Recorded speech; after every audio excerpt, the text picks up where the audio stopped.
ninaomba kwa unyenyekevu mkubwa unifikishie salamu kwa Daktari Samia Suluhu Hassan kwa kuniamini mara mbili ndani ya kipindi cha utumishi wake akiwa rais wa Jamhuri ya Muungano wa Tanzania tangu 2021 mpaka sasa 2025. Kuniamini kunipa nafasi ya kuwa msemaji wa Chama cha Mapinduzi, lakini kuniamini kuja kuwa mkuu wa mkoa wa Arusha. Nina shukrani zangu nyingi za dhati sana kwake kwa nafasi hii ambayo amenipatia. Sikutegemea kwamba leo itakuwa ni siku yangu ya kutoa hotuba ya kuaga,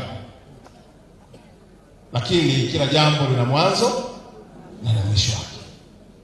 Ninamshukuru kwa sababu aliniamini katikati ya watu wengi ambao walikuwa na minong'ono mingi na wenye nguvu nyingi ya kutaka kukandamiza, kwa sababu nami nimepita kwenye mapambano makubwa. Kupigania haki ya watoto wasiumizwe na madawa ya kulevya sio jambo dogo. Kulinda watoto wasiingie kwenye ushoga na usagaji sio jambo dogo.